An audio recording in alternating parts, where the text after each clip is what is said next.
Escuta bem o que vou te dizer agora, porque talvez ninguém nunca te disse com tanta clareza. Nem toda dor que você sente é castigo. Algumas são o sinal de que o céu está te preparando para algo muito maior do que você pode imaginar. Você está sofrendo sim, mas e se esse sofrimento for a forja onde Deus está moldando o seu caráter? E se essa provação for exatamente a resposta da oração que você fez, pedindo para ser usado por Ele? Tem gente que abandona a fé no momento em que Deus está mais perto. Tem pessoas que confundem prova com rejeição, quando na verdade é promoção. E é por isso que eu te digo, abra os olhos espirituais, porque talvez o que você chama de caos é só o começo da obra mais poderosa de Deus na sua vida. Hoje eu vim te mostrar, com base na palavra, 5 provações que revelam que Deus está te preparando para algo grande. E se você está passando por elas, não tenha medo, tenha fé, porque o céu já começou a trabalhar em você.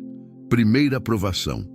Quando tudo começa a ser sacudido, Deus está despertando você para algo maior.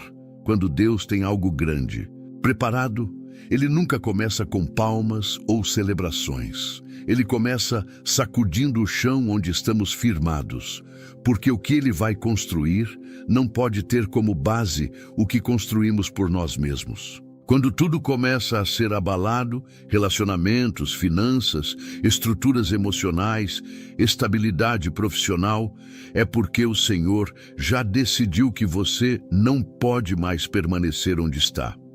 E Ele não está pedindo a sua permissão. Ele está despertando você para um novo tempo. Não se trata de punição, se trata de transição. É nesse momento que o coração começa a se perguntar: o que está acontecendo comigo? E a resposta é simples. Deus está quebrando a estrutura antiga para edificar a promessa dele sobre você. Toda promessa que vem de Deus exige romper com a zona de conforto. Veja o que ele fez com Abraão. Em Gênesis 12, Deus o chama dizendo: sai da tua terra, da tua parentela e da casa de teu pai, para a terra que eu te mostrarei. Repare que Deus não lhe dá um mapa, apenas uma direção. Sair. Isso exige fé, obediência e renúncia. Essa é a marca da primeira provação. Você sente que está perdendo o controle, e está mesmo, mas é aí que Deus assume o governo. Muitas vezes Deus vai permitir que as portas que você mais confiava se fechem, não porque Ele quer te humilhar, mas porque Ele quer livrar você do engano de achar que dependia delas. Há momentos em que o Senhor desestrutura nossa agenda para estabelecer o seu plano. Ele interrompe rotinas, desfaz alianças, reorganiza caminhos, e tudo isso pode parecer caos para o homem natural. Mas é ajuste divino para quem anda no Espírito. Quantos hoje estão desesperados porque perderam o emprego, o casamento acabou, os amigos se afastaram, a casa se tornou um ambiente insuportável, mas não conseguem discernir que Deus está gritando no meio da tempestade: eu tenho algo maior. A dor é real, o susto é legítimo, mas a promessa também é. E Deus nunca nos sacode sem propósito. Ele é Pai. Um Pai que disciplina, sim, mas que também guia com amor. E se Ele está mexendo nas suas bases, é porque a construção que vem depois será maior do que você imagina. E sabe qual é o maior risco dessa primeira provação? A resistência. Quando Deus começa a sacudir tudo, o maior erro que você pode cometer é tentar segurar o que está caindo. É lutar para manter vivo o que Deus já sentenciou como morto. É se apegar ao que já não tem unção. Tem gente orando para Deus restaurar aquilo que Ele já decidiu remover. Tem pessoas jejuando para manter alianças que Deus já expôs como tóxicas. E nesse caso, a oração vira resistência. O clamor se torna oposição à vontade divina. Cuidado para não se tornar inimigo da mudança que Deus está promovendo. O Espírito Santo está dizendo: deixa ruir, deixa ir, deixa quebrar. porque a dor da perda temporária é menor do que o prejuízo de permanecer fora do centro da vontade de Deus. A zona de conforto é muitas vezes uma prisão com almofadas. Você acha que está bem, mas está paralisado. A estabilidade que não vem de Deus não é segurança, é distração. É por isso que ele derruba. Para você, voltar a andar, a crer, a buscar, a depender, é o abalo que te faz sair da inércia e te posiciona para viver algo que jamais aconteceria se tudo continuasse bem. E aqui está o ponto mais sério. Quando você ignora os primeiros sinais da movimentação de Deus, o abalo aumenta. Ele começa com toques sutis: desconforto, perda de paz, sensação de estagnação. Se você não responde, ele aumenta a intensidade. Algumas pessoas só mudam quando perdem tudo. Não porque Deus quer destruir, mas porque é preciso descer até o chão para reconhecer que o alicerce precisa ser novo. E nesse momento, a fé é testada de forma radical. Porque Deus não mostra o fim. Ele só diz: confia. Assim como fez com Abraão, ele não revela a terra, apenas diz: sai. E quem não aprende a obedecer sem ver, nunca experimenta o milagre de andar sobre águas. Essa é a escola do invisível. É o caminho da fé bruta, sem atalhos, sem garantias humanas. É nesse lugar que os gigantes são formados, não nos palcos, mas nos bastidores da dor silenciosa. Deus está forjando você no segredo. Talvez você esteja passando por esse primeiro nível de provação agora mesmo, e tudo dentro de você quer voltar para o que era seguro. Mas Deus está dizendo: você não pode voltar. Eu não estou mais lá. O Egito tinha pão, mas não tinha promessa. O deserto tem sede, mas tem direção. E só quem aceita andar pelo deserto com Deus chega à terra prometida. Não permita que o medo da perda te impeça de receber o que é eterno. Você precisa confiar, mesmo sem entender. E lembre-se, o primeiro passo da fé nem sempre leva a uma resposta imediata, mas sempre te tira do lugar errado. Deus não vai te explicar tudo, mas Ele vai te conduzir. E esse é o maior milagre, saber que mesmo quando tudo está sendo sacudido, você não está sendo destruído, você está sendo despertado. Não lute contra o que Deus está derrubando. Não se entristeça com o que está saindo. Pergunte ao Senhor o que Ele quer construir com esse vazio. Porque toda dor que vem do céu tem propósito, e todo mover divino começa com um abalo. Abraão só se tornou pai de multidões porque primeiro foi arrancado do lugar onde todos o conheciam, para andar com aquele que verdadeiramente o chamou. Talvez hoje Deus esteja fazendo o mesmo com você. E se Ele está, é porque algo grande está. É para nascer. Segunda provação.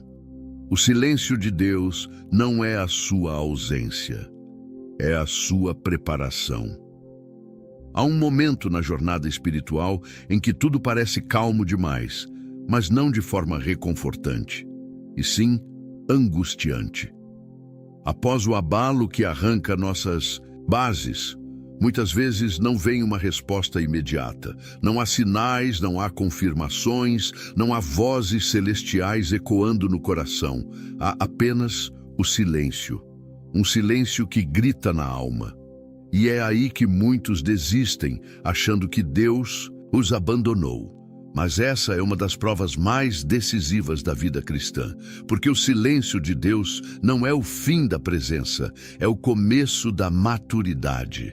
Deus não fala o tempo todo, nem sempre Ele responde quando queremos, porque não se trata de nos agradar, mas de nos formar.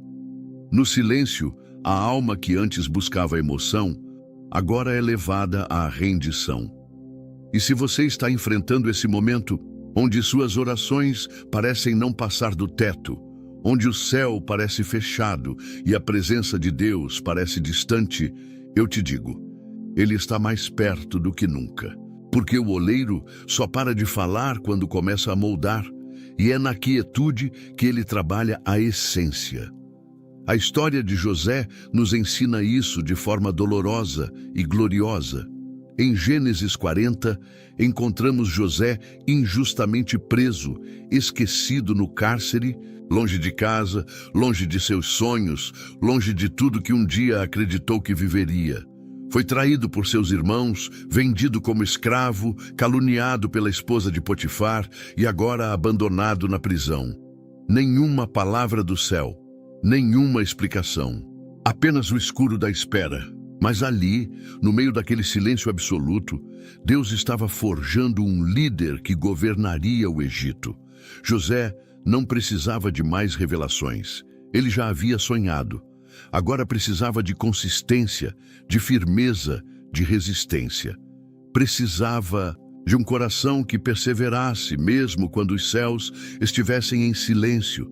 Deus sabia onde ele estava. Deus via tudo, mas não interveio de imediato. Por quê? Porque Deus não apressa a formação de um instrumento que ele pretende usar.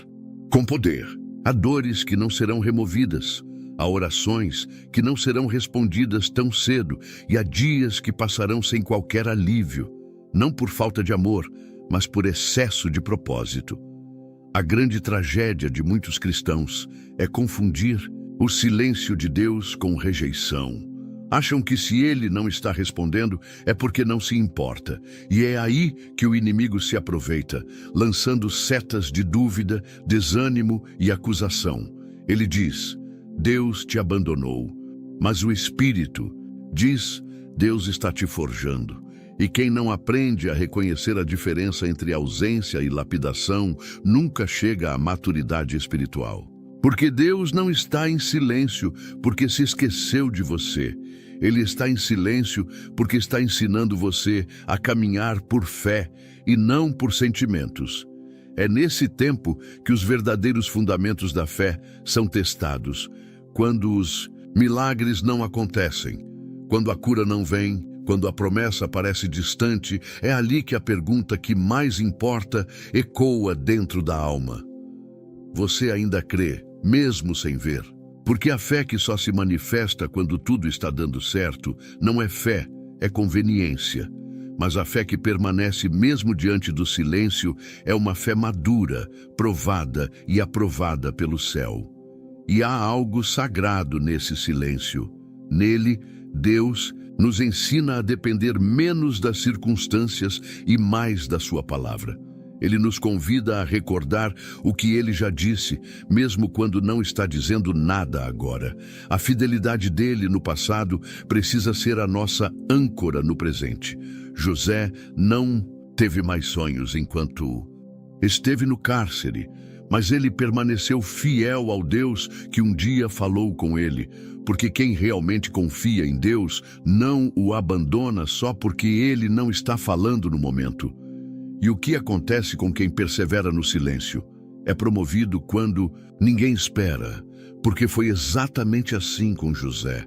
Quando o copeiro finalmente se lembrou dele, após anos de esquecimento, Deus o tirou da prisão e o colocou diante de Faraó em questão de horas. Aqueles que suportam o silêncio experimentam rompimentos que os outros não compreendem. Mas há um detalhe importante.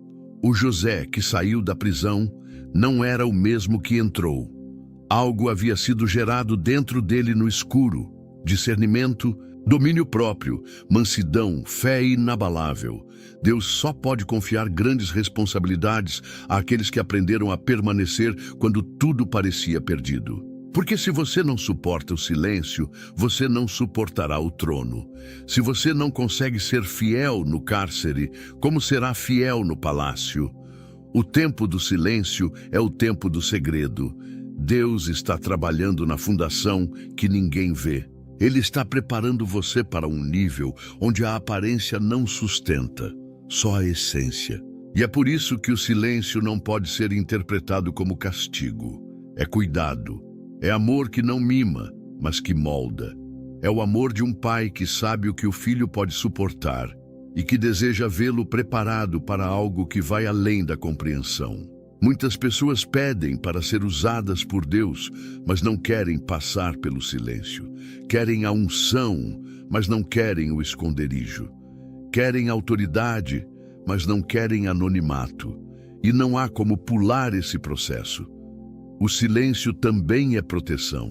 Há batalhas que Deus trava por você enquanto te mantém em silêncio. Há portas que ainda não se abriram porque Ele está preparando você para o que está do outro lado.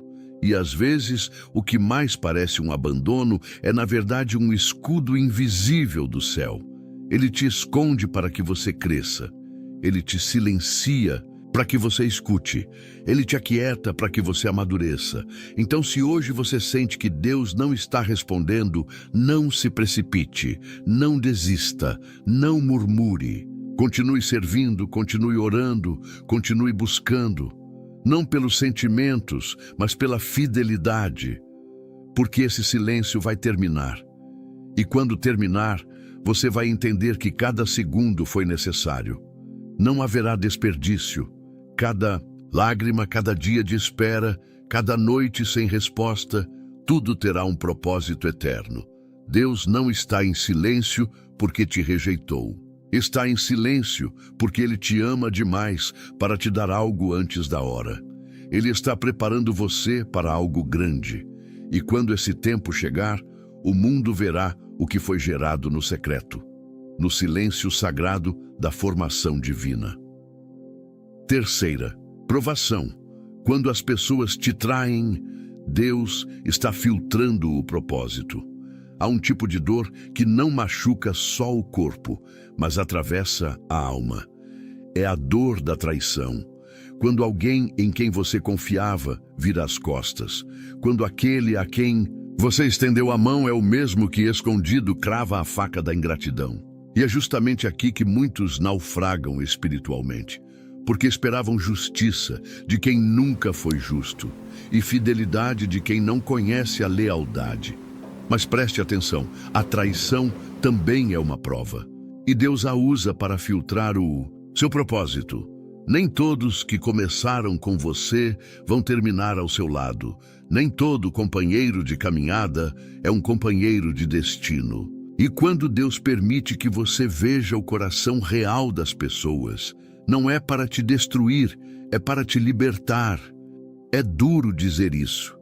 Mas tem gente que só continua viva na sua história porque você ainda não aceitou que ela já foi removida da sua promessa. E Deus, na sua misericórdia, permite a traição para arrancar o véu. Ele não expõe pessoas para te ferir, mas para te proteger. A palavra de Deus não esconde essa realidade. Jesus foi traído por um dos seus. Judas não era um estranho, nem um opositor público. Era discípulo, andava junto, dormia com ele, ouviu todas as palavras, viu todos os milagres, mas seu coração estava em outro lugar. E ainda assim, Jesus não o rejeitou antes da hora, porque até a traição faz parte do plano. Judas precisava fazer o que fez para que as Escrituras se cumprissem. Da mesma forma, há pessoas que só estão perto de você para cumprir um papel e depois sair. E quanto antes você discernir isso, menos dor você vai carregar. Mas é preciso entender algo ainda mais profundo. A traição revela em você o que o elogio nunca poderia revelar. É quando somos feridos que descobrimos a força da nossa fé. É quando somos rejeitados que entendemos que nossa identidade não pode estar nos outros. Deus permite que você seja traído para te mostrar que o seu valor não vem da aceitação das pessoas, mas da aprovação dele. Alguns estão hoje sangrando por amizades desfeitas, por familiares que se voltaram contra eles, por parceiros que prometeram fidelidade e depois os abandonaram. E muitos desses corações ainda estão amargurados, não por falta de perdão, mas por não conseguirem aceitar o fato de que Deus permitiu. E aqui está a verdade. A permissão da traição não significa a ausência do amor de Deus. Significa a limpeza do caminho para algo maior. Lembre-se de José novamente. Antes de ser governador do Egito, ele foi traído pelos próprios irmãos. Foi vendido como escravo, sem piedade, sem misericórdia. A inveja dos seus próprios familiares o jogou no poço. Mas foi essa mesma traição que o levou ao Egito, que o colocou na rota da promessa, que o preparou para o trono. A traição dos irmãos foi a ponte para o cumprimento do sonho que Deus havia dado a ele. E se José tivesse se agarrado ao rancor, jamais teria chegado ao palácio. O erro de muitos cristãos é tentar segurar quem Deus já revelou que não faz parte do plano. Existem conexões que são para um tempo e não para a vida toda. Existem alianças que foram válidas em uma estação, mas que agora se tornaram impedimento. E Deus, na sua graça, envia a separação, mesmo que doa, porque Ele conhece o coração e sabe o que você ainda não sabe.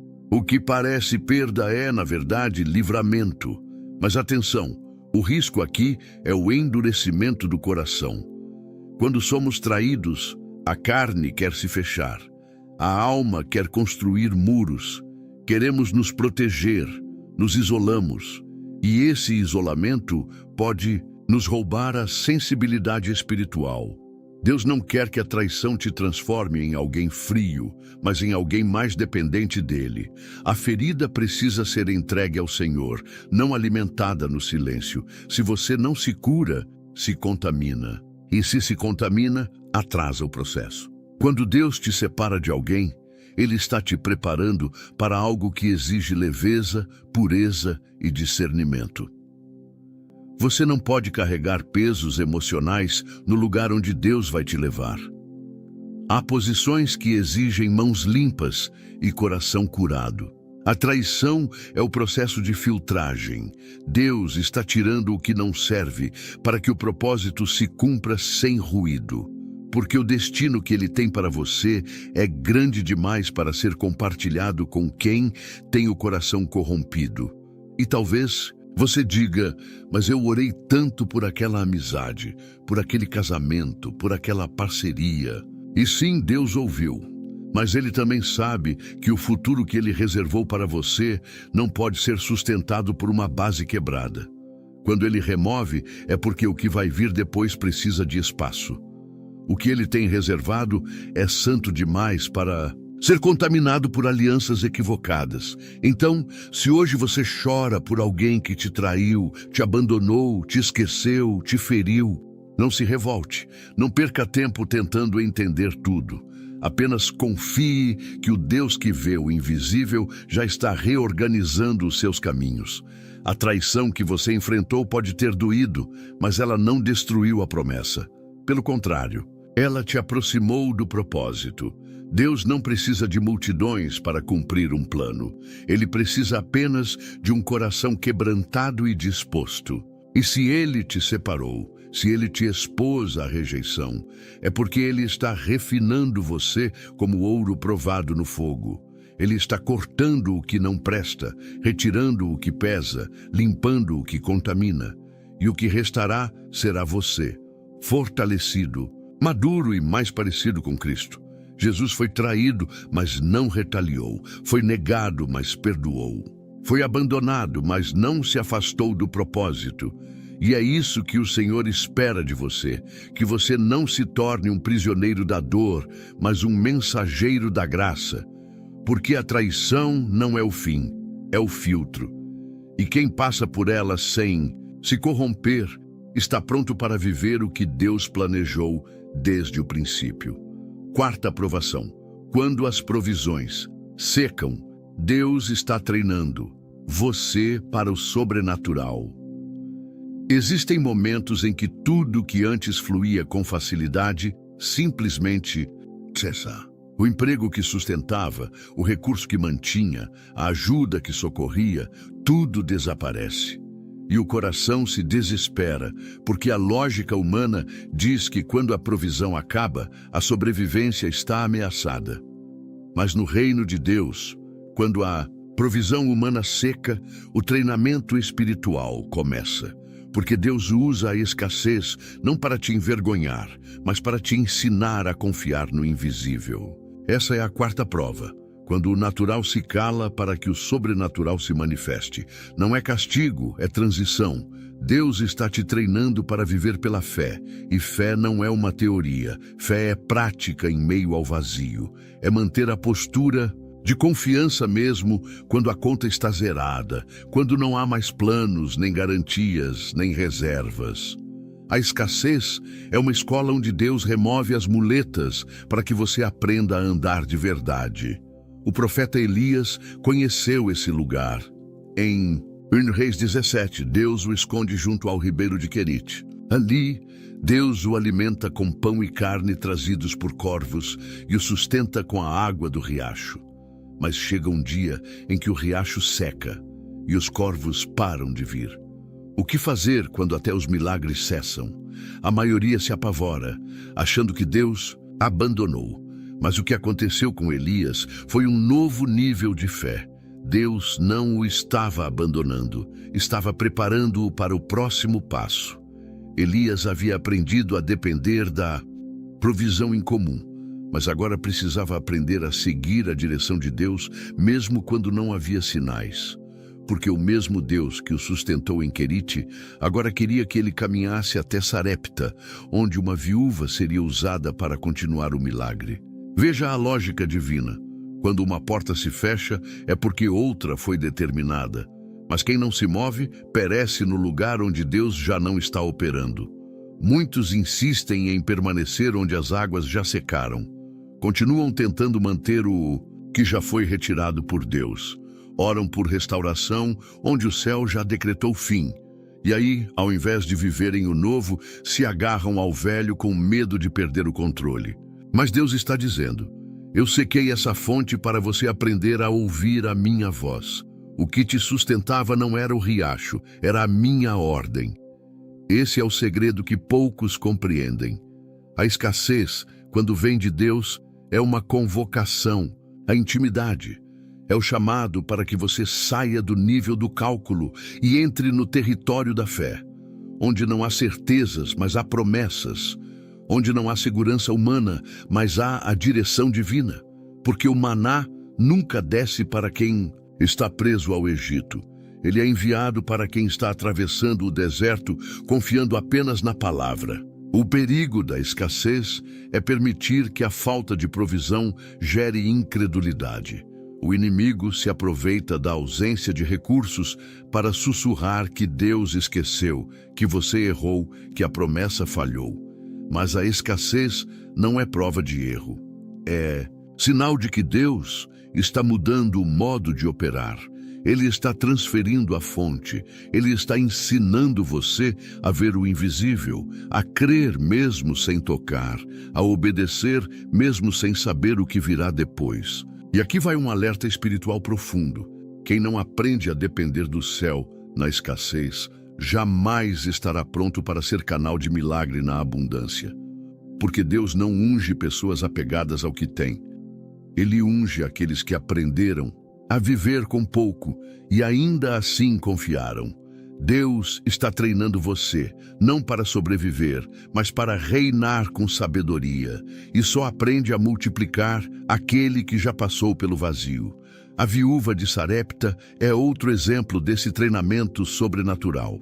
Elias chega até ela e pede água e pão, mas ela responde que só tem um punhado de farinha e um pouco de azeite, o suficiente para uma última refeição.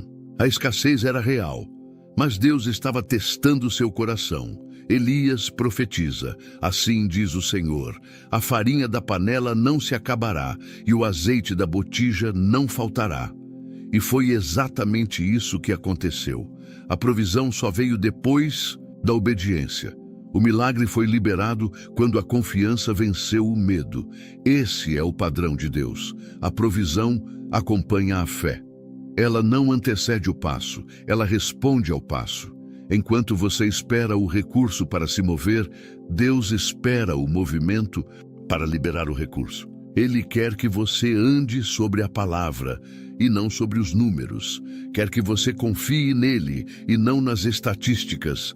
A fé que opera no sobrenatural é aquela que age mesmo sem nenhuma lógica natural. E por que Deus age assim? Porque ele sabe que se você depender do que tem, nunca descobrirá quem ele é. Deus não quer que você viva uma vida de controle. Ele quer que você viva uma vida de confiança. E isso só é possível quando tudo que era firme se torna incerto, quando tudo que sustentava se desfaz. Aí você entende que o verdadeiro sustento não vem da terra, mas do céu. Não veja a escassez como o fim, veja como um treinamento, uma etapa, um estágio espiritual onde Deus está te ensinando a receber dele diariamente, sem reservas, sem sobras, sem garantias. O maná não caía para ser estocado. Ele era renovado a cada manhã. E isso nos ensina que a graça de hoje não pode ser guardada para amanhã, que a fé precisa ser fresca, que a dependência deve ser contínua. Deus está ensinando você a se mover pela palavra e não pela conta bancária, a descansar na direção do Espírito e não na lógica do mundo. Está formando em você um guerreiro que não teme a falta, porque já aprendeu que quem tem o céu como fonte jamais será envergonhado. Se hoje as provisões secaram, não se desespere, olhe para cima. O mesmo Deus que alimentou Elias, que sustentou a viúva, que abriu o mar e fez chover pão do céu, é o Deus que está cuidando de você agora. Você está sendo treinado. E quando esse processo terminar, você não dependerá mais de nada que este mundo oferece para continuar crendo. Sua fé será sólida, inabalável, inquebrável, porque foi forjada no vale da escassez e alimentada diretamente pelas mãos de Deus. Quinta provação. Quando você é atacado sem motivo, Deus está te dando autoridade espiritual. Nem todo ataque que você sofre é fruto de erro. Às vezes, você é atacado justamente porque está certo, porque está no caminho, porque carrega algo de Deus. Há perseguições que não são provocadas por falhas, mas por presença, por causa da unção, por causa da diferença. E é aqui que muitos se confundem e desistem, achando que Deus os abandonou. Mas a verdade é dura e gloriosa. O ataque injusto pode ser a evidência de que o céu te escolheu. Essa é a quinta provação. Ser alvejado por dardos que você não lançou, acusado por erros que não cometeu, confrontado por pessoas que você nunca enfrentou. E tudo isso tem um propósito que o mundo espiritual reconhece. Deus está te dando autoridade, porque a autoridade espiritual verdadeira não se recebe em plataformas, mas em batalhas. Não se conquista com aplausos, mas com cicatrizes. Davi sabia o que era isso. Em 1 Samuel 24, vemos o jovem que havia sido ungido por Deus ser perseguido incansavelmente por Saul, o rei que ainda ocupava o trono, mas que já havia perdido a aprovação divina. Davi não ameaçava Saul. Não o enfrentava, não tramava nada, e mesmo assim era alvo constante de sua fúria. Por quê? Porque o Espírito do Senhor já havia se retirado de Saul e repousava sobre Davi. O que incomodava não era o comportamento de Davi, era a unção que ele carregava. Muitos hoje estão debaixo de ataques parecidos, gente que não te conhece, mas te odeia. Gente que inventa mentiras, que se levanta contra você sem motivo aparente. Críticas, desprezo, oposição velada. E você pergunta, o que foi que eu fiz? E a resposta pode ser uma só. Você carrega algo que os outros não entendem, mas que o inferno reconhece. E quando a unção repousa sobre você, ela atrai guerra. Porque o inimigo sempre tenta eliminar o que ele já sabe que será grande. A pergunta, então, não é por que você está sendo atacado. A pergunta é, como você vai reagir a isso? Porque aqui está a prova. Deus permite o ataque, mas observa sua resposta. E o que ele quer forjar é um coração que não se contamina, que não se rebaixa, que não revida na carne, mas que se mantém íntegro, mesmo cercado por injustiça.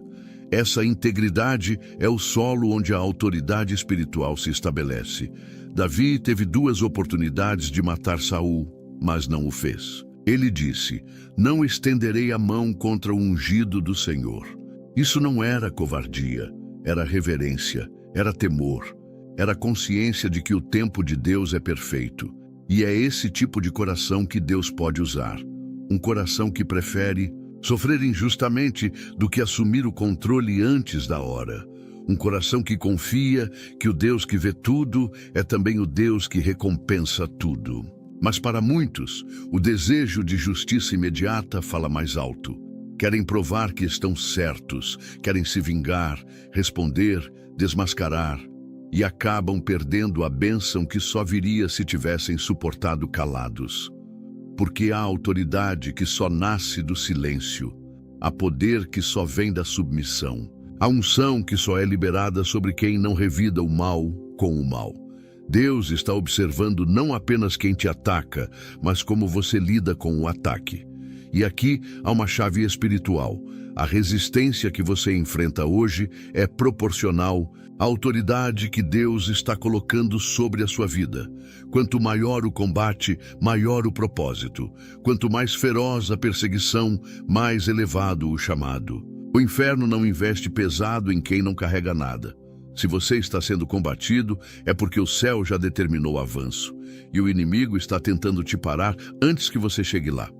Mas isso não significa que você deve andar em medo. Pelo contrário, quem entende o propósito da guerra não teme os gigantes. Sabe que cada ataque é uma oportunidade de crescer, de amadurecer, de se firmar mais em Deus. Davi saiu do anonimato por causa de um gigante. E foi sendo perseguido que ele aprendeu a reinar. Ele se tornou um guerreiro no campo, um líder no deserto, um adorador na caverna. E tudo isso forjou nele a estatura que ele jamais teria se tivesse ficado no conforto do campo, cuidando de ovelhas. Então, se hoje você se vê em meio a ataques que parecem injustos, se prepare. Deus está te levantando para algo que exige autoridade e não apenas conhecimento. Porque o reino de Deus não é feito de teorias, mas de poder. E esse poder é concedido àqueles que suportam o fogo, passam pela prova, resistem à calúnia, permanecem firmes em meio à pressão. A coroa que está por vir não será dada a quem evitou a guerra. Será entregue a quem venceu sem se corromper.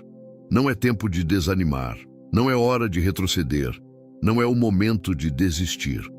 Deus está permitindo esses ataques porque Ele está preparando sua estrutura espiritual para suportar o peso da glória que virá. Autoridade sem maturidade destrói. Poder sem caráter corrompe. E por isso, Ele te permite ser provado agora, para que, quando chegar o tempo de liderar, você não caia pelos mesmos pecados daqueles que te atacaram. É nas trincheiras do sofrimento que os generais espirituais são forjados. É no confronto injusto que os ungidos se revelam. É no silêncio da dor que os céus escrevem a história daqueles que realmente foram chamados. E você não está sozinho nessa. O mesmo Deus que esteve com Davi está com você. O mesmo que calou os acusadores de Jesus está guardando o seu nome. Acalme seu coração. Não entre no jogo dos que querem te empurrar para a carne. Continue fiel. Continue íntegro. Continue limpo, porque o tempo da exaltação está chegando. E quando Deus abrir a porta que ninguém pode fechar, todos verão que a sua força não veio do braço, mas da fé. Que sua vitória não veio do grito, mas da obediência. Que sua autoridade não veio da defesa pessoal, mas do respaldo celestial. Você está sendo atacado sem motivo? Então glorifique, porque Deus está te dando uma unção que não se compra, não se conquista e não se herda. Se recebe no campo da guerra, com o céu como testemunha. Há dores que nos empurram para longe de Deus e há dores que nos lançam diretamente para o centro da sua vontade. O que separa uma da outra não é a intensidade da dor, mas a origem e o propósito. A dor que vem do pecado destrói, mas a dor que vem de Deus forma, purifica e nos amadurece para a glória.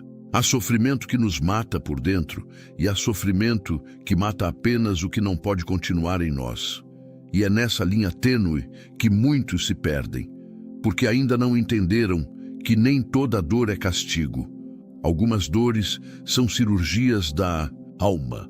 A sexta prova não é apenas uma etapa, é o entrelaçamento de todas as anteriores. Quando Deus permite que você passe pela desconstrução, pelo silêncio, pela traição, pela escassez e pela perseguição, Ele não está te testando para te punir. Ele está formando algo em você que não pode ser gerado de outro modo. Não é sobre quebrar você, é sobre quebrar o que precisa sair de você. Jeremias 18 nos leva até a casa do oleiro, e ali vemos um vaso sendo feito sobre a roda, mas que se quebra nas mãos do artesão. Seria o fim? Para muitos, sim, mas não para o oleiro. Ele não descartou o barro, ele recomeçou. Porque Deus nunca joga fora o vaso. Ele só não trabalha com vasos que se recusam a ser refeitos. O barro precisa estar moldável, precisa se render. E se você permitir, a dor que você sente agora será a força do novo que Deus está construindo em você.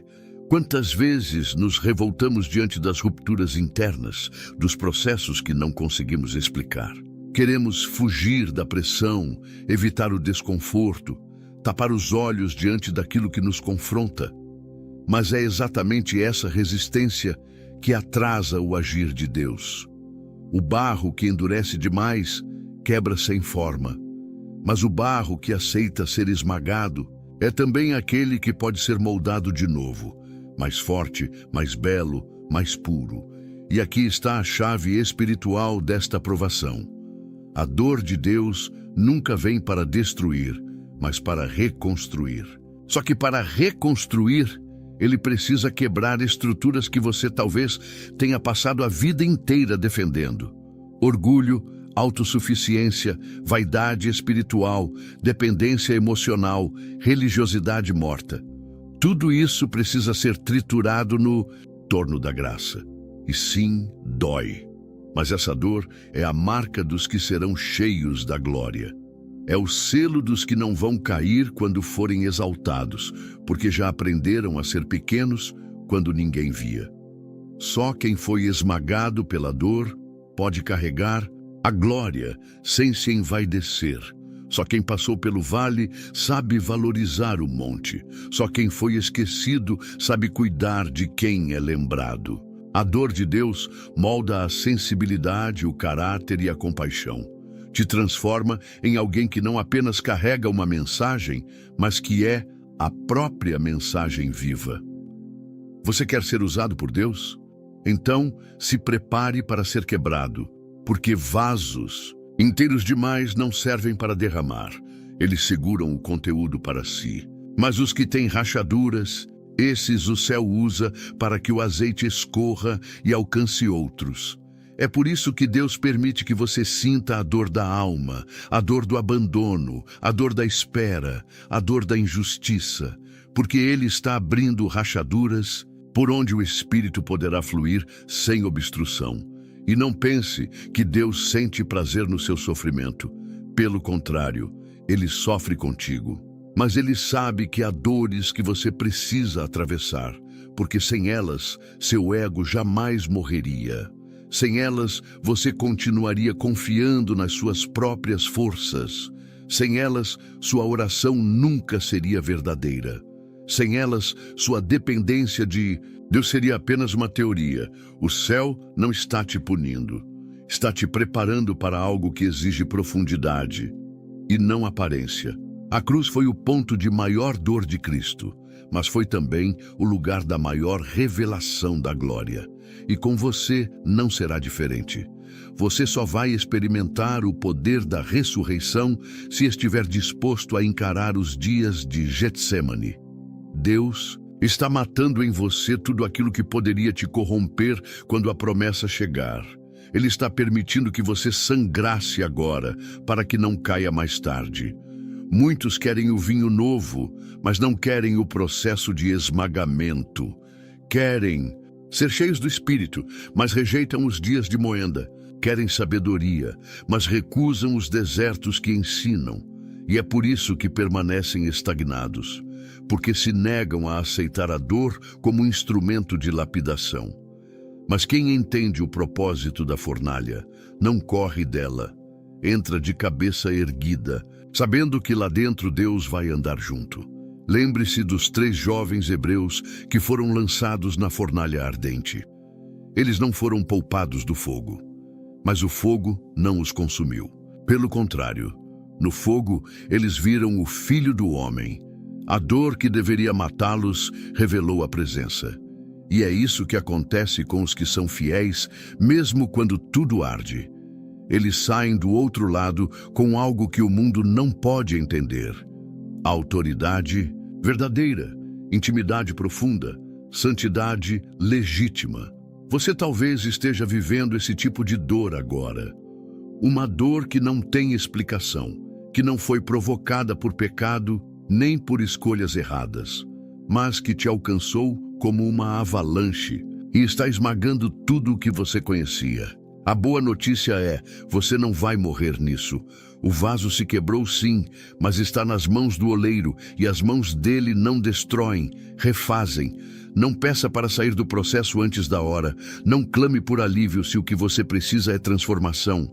Peça discernimento, peça resistência, peça obediência. Porque a dor que forma não pode ser desperdiçada.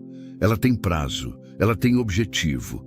E quando tudo isso passar, e vai passar, você vai olhar para trás e perceber que não era o fim, era o começo de quem você nasceu para ser. Deus está te formando.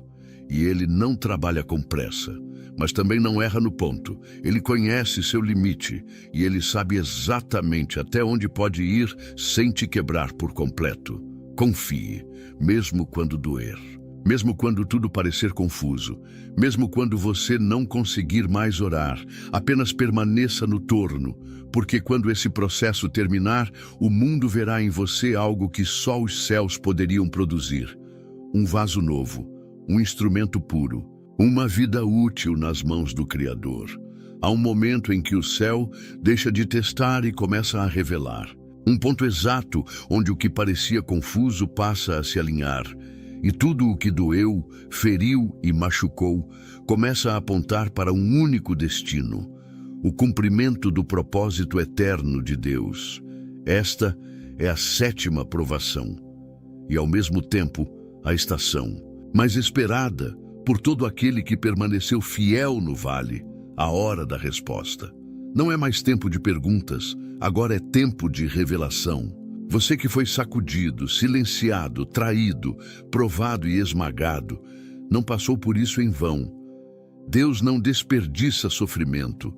Não há lágrima que tenha escorrido sem propósito.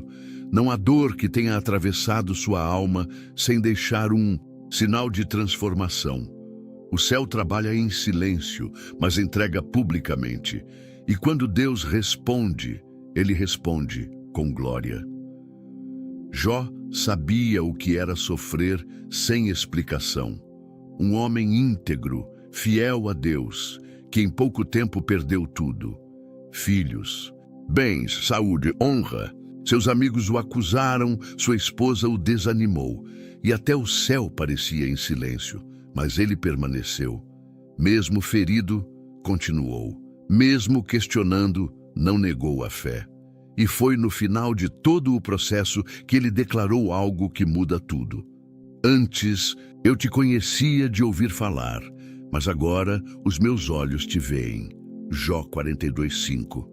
Essa frase não é um lamento, é uma celebração.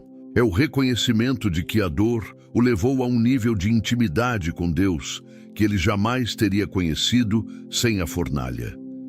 E é assim com todos os que suportam a preparação divina. Eles não apenas sobrevivem, eles enxergam a Deus. Eles não apenas resistem, eles se tornam testemunhas vivas da fidelidade do Pai. Quantas vezes você se perguntou por que teve que passar por tudo aquilo? Por que tanta luta, tanta humilhação, tanta perda? E agora, aos poucos, o Espírito Santo está te fazendo perceber que o que você viveu foi exatamente o que te posicionou para o que está por vir. Deus não errou em nada. Ele apenas te preparou de uma forma que você ainda não compreendia. O que parecia abandono era alinhamento. O que parecia castigo era capacitação. Quando tudo o que você sofreu começa a fazer sentido, você deixa de perguntar por quê e passa a declarar obrigado, porque a dor não foi em vão, porque a fornalha não te consumiu, porque o silêncio não te matou, porque a traição não te impediu, porque a escassez não te paralisou, porque os ataques não te corromperam. Você está aqui, e só está aqui porque Deus te sustentou. A hora da resposta não é apenas a manifestação do favor, é também a revelação da maturidade. Agora, você não clama apenas por bênçãos, você clama por mais de Deus. Agora, você não deseja apenas o que Ele pode fazer, você deseja quem Ele é. Agora você sabe, a maior recompensa de todo o processo não é o trono, é a presença. O que mais vale não é a vitória diante dos homens, é o olhar aprovado do Pai sobre você. Chegar até aqui não foi fácil, mas era necessário. Porque para viver o que você vai viver a partir de agora, você precisava morrer para muitas coisas. Precisava deixar para trás versões antigas, pensamentos pequenos, apegos emocionais, dependências carnais. Deus não poderia te dar aquilo sem antes te tornar alguém capaz de sustentar aquilo. Ele não forma guerreiros com palavras doces, ele forma com batalhas reais. Você pode olhar para trás e enxergar cada etapa. Quando tudo foi sacudido, quando o silêncio te fez questionar, quando a traição te esmagou, quando a escassez te quebrou, quando os ataques vieram sem aviso, quando a dor parecia maior do que a promessa. E agora você percebe, era Deus, sempre foi Deus. Ele esteve em cada detalhe, em cada lágrima, em cada oração engasgada, em cada noite sem dormir. Ele estava preparando você para hoje, e hoje não é o fim, é o início. A hora da resposta não é a conclusão de uma caminhada, é o marco de um novo tempo. Agora, você não vive mais guiado por expectativas humanas, mas por convicções espirituais. Agora você não se deixa mais abalar por opiniões ou circunstâncias, você está firmado no que Deus disse, no que Deus construiu dentro de você. Agora você está pronto para revelar a glória dele, não com discursos, mas com sua própria vida. A sua história será usada como prova de que Deus é fiel. O que você enfrentou será testemunho para levantar outros. O que você superou será inspiração para quem ainda está no processo. Deus vai usar suas cicatrizes como marca de autoridade, porque você foi provado e não desistiu. Foi quebrado e não se perdeu. Foi reduzido, mas não se corrompeu. E agora você carrega algo que só os forjados no fogo carregam, peso de glória. E quando as pessoas olharem para você e perguntarem como você chegou até aqui, você não vai dizer que foi por força, nem por mérito, nem por sabedoria. Você vai dizer, foi Deus, foi Ele quem me sustentou, foi Ele quem me refez, foi Ele quem me deu sentido no meio do caos. Porque o maior milagre não foi ter vencido, foi não ter desistido. E isso já é suficiente para saber que o céu está com você. Nada foi em vão, nada foi perdido, nada foi desperdiçado. Deus usou cada lágrima, cada queda, cada silêncio. Ele recolheu tudo. E agora Ele está entregando resposta. Não apenas com palavras, mas com evidência. Você vai ver portas se abrindo que ninguém poderá fechar. Vai ver promessas saindo do papel. Vai ver pessoas sendo alcançadas por meio da sua história. Vai ver a glória de Deus fluindo da sua fraqueza transformada. E tudo começou naquele momento em que você disse: eu não entendo, mas eu continuo. Porque é aí que Deus se manifesta. Não quando você vence, mas quando você permanece. Essa é a fé que move o coração do Pai. E é essa fé que agora está sendo recompensada diante dos céus e da terra. Prepare-se. O que vem agora não é apenas resposta, é colheita, é transbordo, é o tempo onde tudo se alinha.